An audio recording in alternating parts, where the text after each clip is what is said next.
უვიზო მიმოსვლის შეჩერების საფრთხის საკითხი აქტუალურობას არ კარგავს. პოლიტიკური პარტიები და მოქალაქეები აღნიშნავენ, რომ ასეთი გადაწყვეტილება მძიმე გავლენას იქონიებს როგორც ეკონომიკაზე, ისე ჩვენ საერთაშორისო რეპუტაციაზე. მათი თქმით, საქართველოს მოქალაქეებმა, რომლებიც დღეს თავისუფლად გადაადგილდებიან ევროპაში, შესაძლოა ერთიანი ევროპული სივრცისგან იზოლირებულნი დარჩნენ.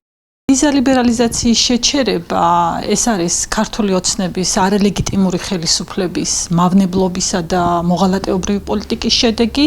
ის ამით შეეჩერებს არა მხოლოდ ტურიზმის განვითარებას ქვეყანაში, არამედ მოუსპობს ქართულ მოსახლეობას იმ ხარისხიან ჯანდაცვას, იმ ხარისხიან განათლებას და ასევე მოსპობს იმ 100,000-ობით ოჯახისთვის იმ ერთადერთ შემოსავალს, რომელსაც ისინი ემიგრაციაში წასული ოჯახის წევრებისგან იღებენ და აი სწორედ ამიტომ უნდა გაგრძელდეს ბრძოლა ამ ხელისუფლების საბოლოო მშვიდობიანი დამხობისკენ, რათა საქართველო კვლავ დაუბრუნდეს ევროპული განვითარების პერსპექტივას. Ვიცით, რომ უამრავი ადამიანი მიდის სამკურნალოდ საზღვარგარეთ და იმ ფონზე, როდესაც ვერ სთავაზობ ნორმალურ და გამართულ ჯანდაცვის სისტემას, ამ ადამიანებს საკუთარ ქვეყანაში გადაუჭრა ის გზაც, რომელიც მისი სიცოცხლისათვის არის მნიშვნელოვანი, ხომ წარმოგვიდგენია, რას ნიშნავს, გარდა ამისა, წლებია ემიგრანტების მიერ შემოდინებულ თანხებზე დგას ეს ქვეყანა და ამ ქვეყნის ეკონომიკა და მეორეს მხრივ ამ ადამიანებსაც ექნებათ საფრთხე. ჩვენ ვიცით, რომ ისედაც ძალიან ბევრი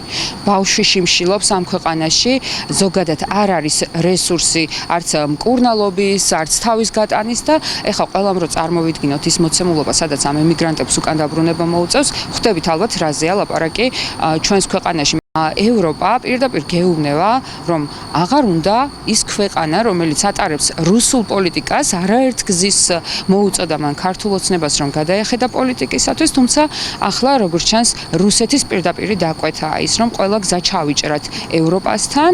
შორება აღარ აქვს ამ შემთხვევაში ჩვენი პარტნიორები რას მოიმოქმედებენ, ეს უკვე დიდი ხანია ცნობილია, იქიდან გამომდინარე, რომ მათი მთავარი დღის წესრიგი ამ შემთხვევაში არის ძალაუფლების შენარჩუნება და აი ამ ძალაუფლების შენარჩუნებას ეწირება საქართველოს ერთის მხრივ უსაფრთხოება, როგორც დაუშვათ თავდაცვითი უნარიანობიდან გამომდინარე და მეორეს მხრივ ეკონომიკური უსაფრთხოება. ვერაფერს ვერ მოველოდები ამ ვადის ამოწურვიდან გამომდინარე, იმიტომ რომ მიმაჩნია, რომ მათთვის საერთოდ არ არის დღის წესრიგში ამ დაუშვათ მოთხოვნების ასე ვთქვათ, მოთხოვნების საუბარი, ან შესრულება და ასე შემდეგ, იმიტომ რომ თუ კი ამათ მიაჩნიათ, თუ კი ამ შემთხვევაში ვიზა ლიბერალიზაციას შეუჩერებენ ქართველ ხალხს და მათ არაფერი, ასე ვთქვათ, საფრთხე არ ემუქრება. თუმცა ჩვენი ლიდერი, ბატონი გიორგი გახარია, ძალიან აქტიურ შეხვედრებს ატარებს ევროპაში და ხვდება იქ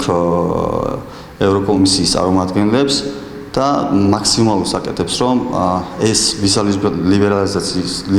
ლიბერალიზაცია არ შეგვიჩერდეს და თუ კი რაიმე სანქციებია დაუწესდეს ქართული ოცნების მაღალჩინოსნებს, მათ შორის ბიძინა ივანიშვილს. საკითხთან დაკავშირებით მმართველ გუნდში არ საუბრობენ.